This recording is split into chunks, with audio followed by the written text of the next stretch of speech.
The recent selection of a fellow Muslim by the APC aspirant Bola Tinubu undeniably has raised questions in the hearts of many. In the midst of allegations of corruption leveled against the Chief Justice of Nigeria, Justice Tanko Mohammed, reports have it that he has resigned.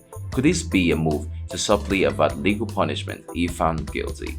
All these and more will be discussed on Issues Today on XPB TV Africa. All right, with me here in the studio is Comrade Barrister Williams Agholor. He is a civil rights lawyer, a human rights activist, the national chairman, Human Rights Restoration Movement. He is also the head of chambers, J.K. Agholor and Associates. You're welcome, sir. Thank you for having me. I'm grateful. There are many issues on ground today, and one of them is centered around the Muslim ticket. Nigeria has over 250 ethnic groups, majorly comprising of Christians, Muslims, and traditionalists. The presidential candidate of the ruling All Progressive Congress, Bola Tinubu, recently selected Kashim Shettima, the former Borno State governor, as his running mate. Interestingly, Shettima happens to be a Muslim like him. According to Tinubu, Shettima could assist him to bring the best form of governance to Nigeria. This obviously has raised sentiments in the minds of so many Nigerians. What do you have to say on this? Yes, the Muslim ticket has been generating a lot of issues, opinions from various segments in the society. The first issue I want to look at first: what is the role of a vice president in a given society like our democratic setting, like Nigeria today? Does it have any constitutional duty? Okay. The answer is no. The vice president is there at the mercy of the president. So also deputy governors of every state. Okay. They are there at the mercy of the governor. What we should be looking at now, how to amend our constitution to ascribe certain roles, function to the deputy governor, whom over the years they have described them as spare tire. If you have a good tires, Michelin, Dunlop, good tire, you can use the car for 4 years without even having a flat tire. So if you don't have a flat tire, how do you use a spare tire? So in the first place, we should amend our constitution. National members, I'm using this opportunity to call on members of National Assembly to first of all amend the constitution to ascribe certain constitutional role to the deputy governors of every state and the vice president of Nigeria. Okay. That is one. Okay. Then two, when you look at the two of them, Tinubu, let me start from Tinubu, Asiwaju Tinubu himself. Yeah. In my own opinion, I cannot say Tinubu is an extremist when it comes to the religion. Okay. Why? His wife is a Christian. Not only a Christian, a senior pastor with the Redeemed Church. If he's a fundamentalist, an extremist in religion, he would have forced his wife. It will be a condition. It will be a condition that you must come to my religion for us to get married. I once had a girlfriend that I would have loved to marry then. Her name is Nike. Okay. They said for me to marry her, they said I should become a Muslim. I said, okay, you become a Christian. She said, no, I cannot be a Muslim. Then we parted ways. So, some of his children, some are Muslims, some are Christians. It shows flexibility in the home. And let me also say, we are all married. Whatever your wife needs from you, definitely you have to do it, or else you will not have peace in the house. So, if you ask me, the Christians should be happy. They have a president, a de facto president. You know, prior to this time, there's been so many issues raised with regards to attempts by some bodies to Islamize Nigeria. Now, with this move, I will get to that. do you think that this could be a threat to national unity, It can never be a and threat. peaceful coexistence? It can never be a threat. Okay. When I'm through with that, Siwaju Tinubu, I will get to the Shetima. So, whatever the Christian needs from if he becomes Mr. President of Nigeria, definitely they will get it through the wife. Okay. That is one. Then look at the Shetima himself. When he was the governor of Borno State, he is the only governor in Nigeria as at that time who appointed non-native of Borno State into his cabinet. He had persons from Delta State, the Edo, Anambra, as SA and commissioners.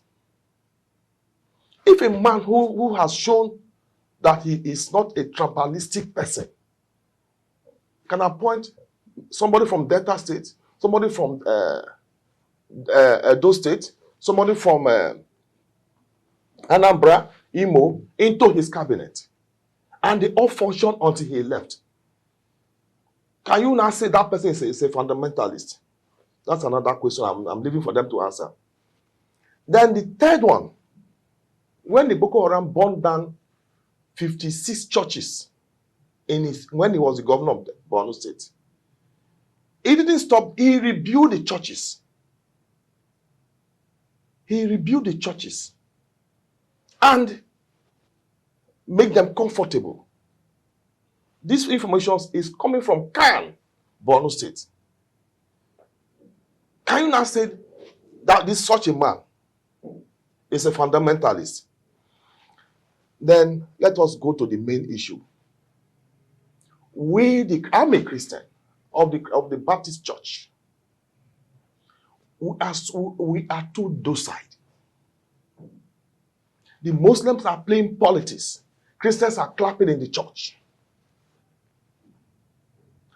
Every Muslim you see, when it comes to election, they all join Dangote. All these people you picking Boy Biro and the rest, they join Dangote and go back home to vote. Let me ask all the Jews of all these big churches, how many of their members have PVC? When you don't have PVC, how do you control the government? When you don't have PVC, how do you control the government? These persons are well ahead of us. Tunde Bakare was able to raise 100 million to buy the form and went for the primaries.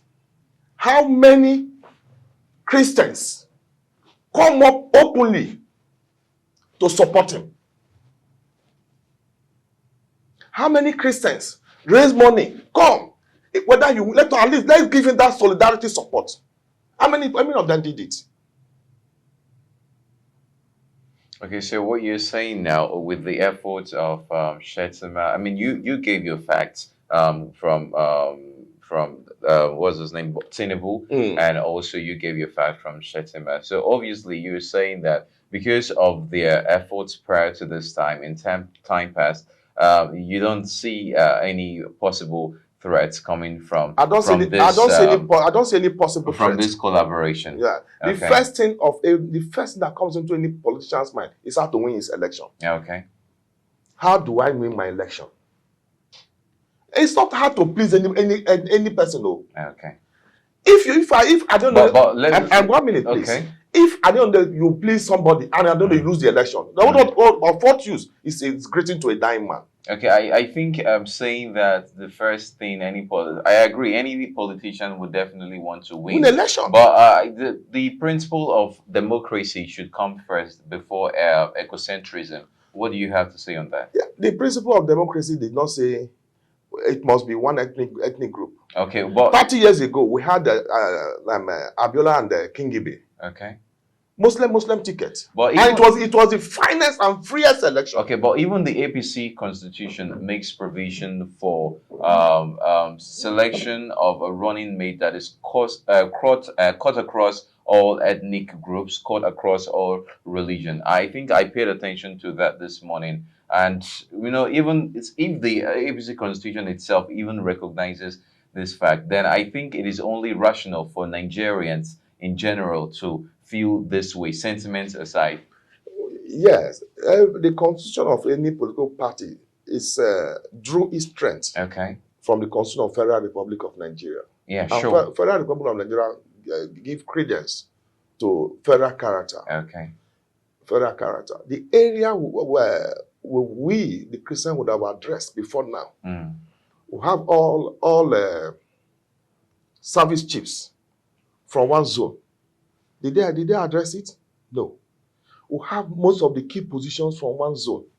Did they address it? No. And that is against the principle of federal character. So our constitution definitely have a role to play in all this. It play in all this.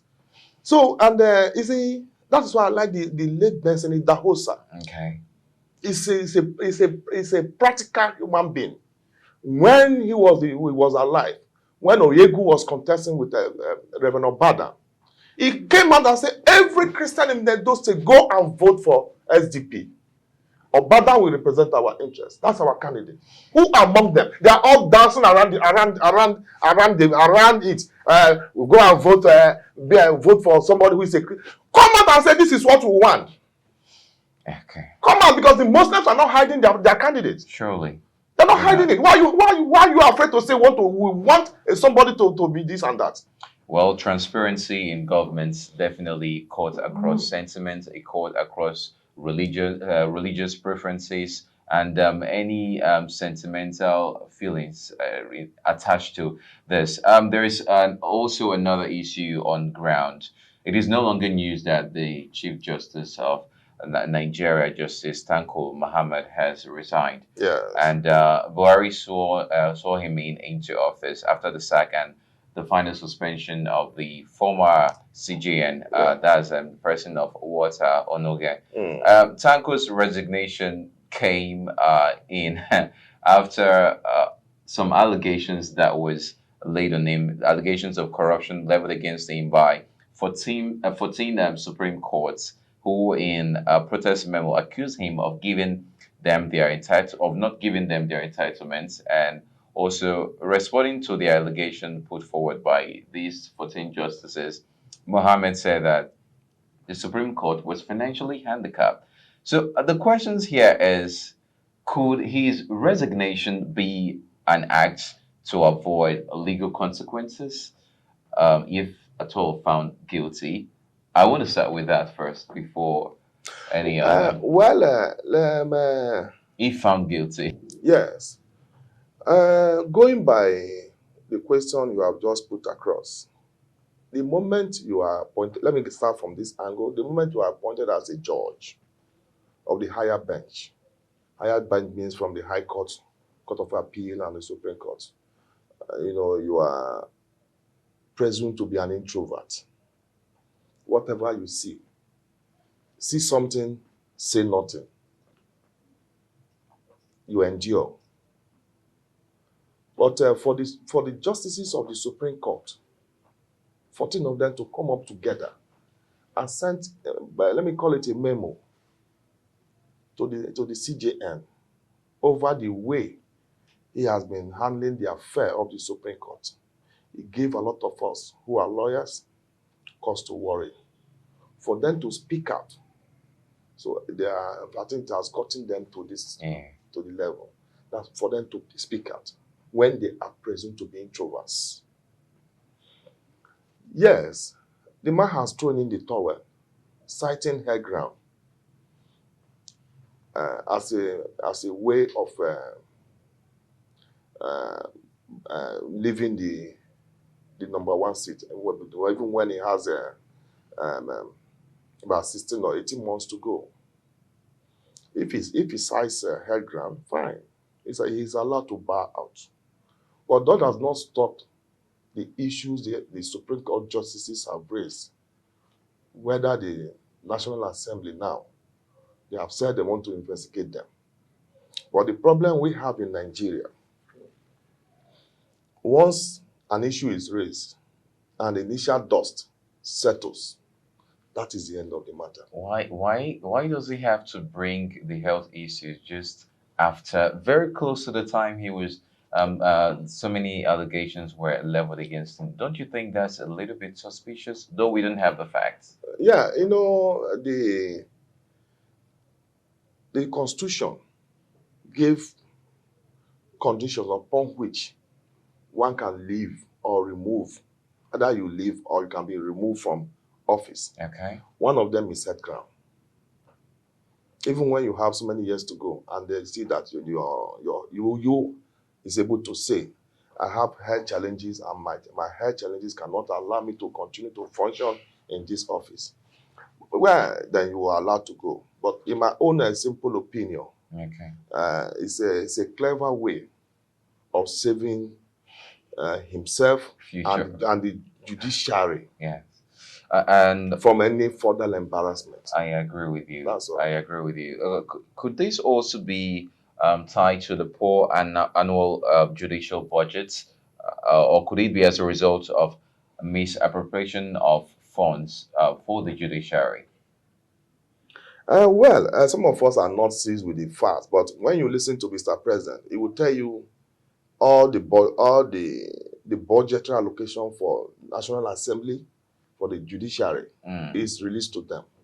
Okay. If you go by what Mr. President has said, that he has released them and he wants the state government or state governors to comply by also releasing the money meant for the Chief Justice of every state, it shows that the money has been released. Okay. And if the money has been released, then what could be the problem?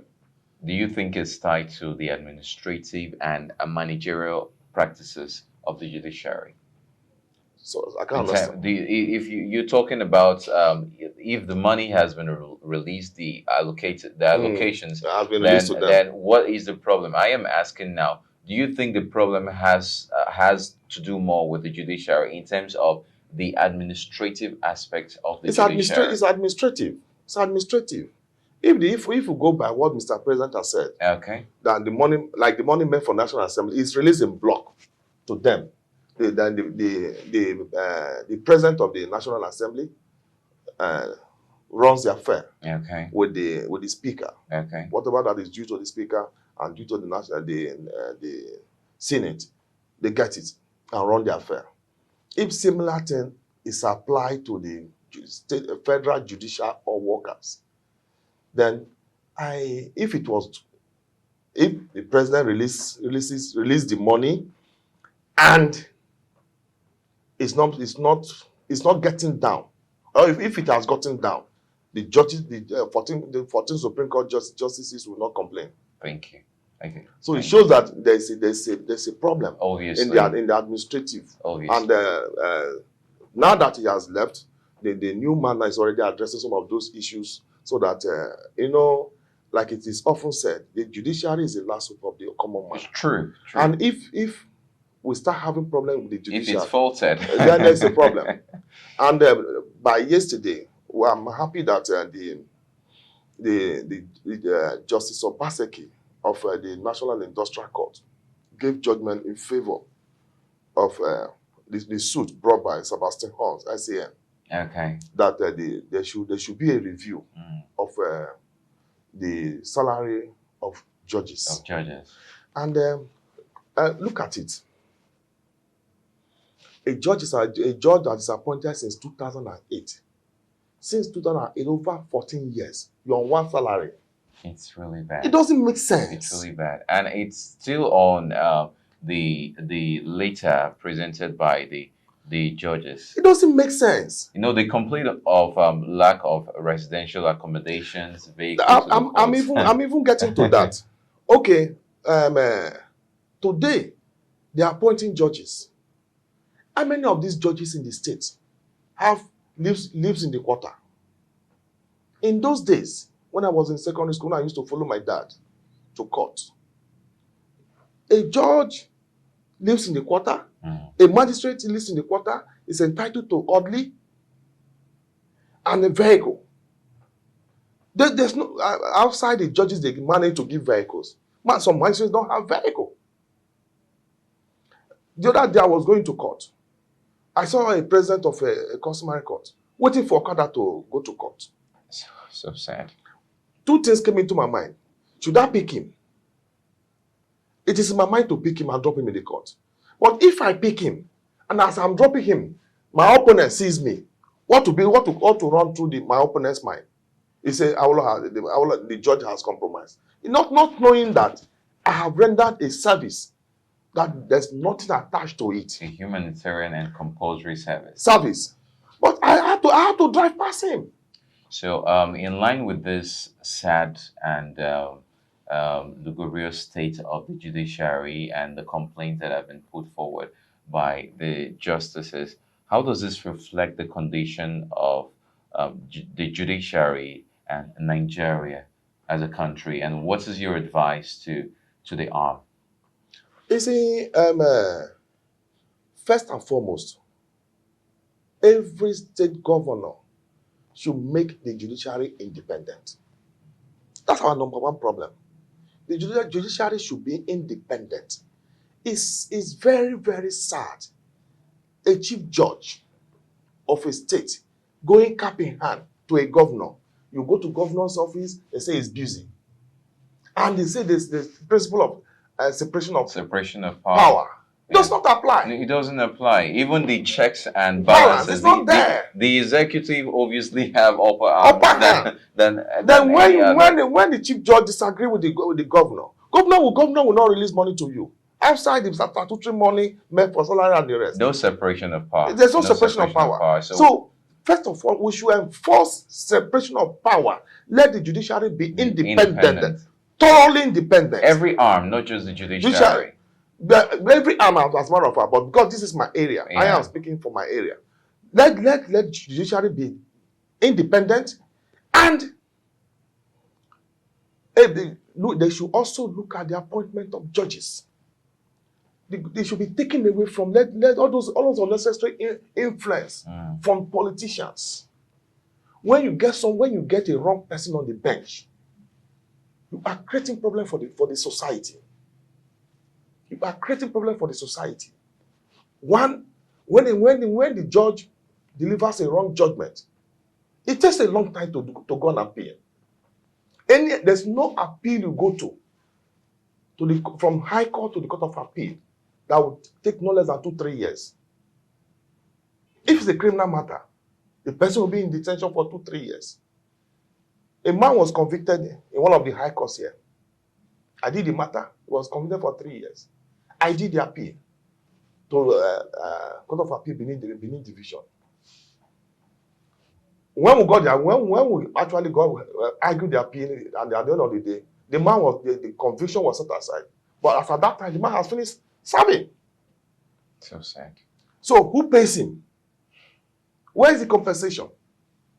I'm not saying that we are referred to as legal practitioners. We are practicing the law, but it's better to get people who understand the law, who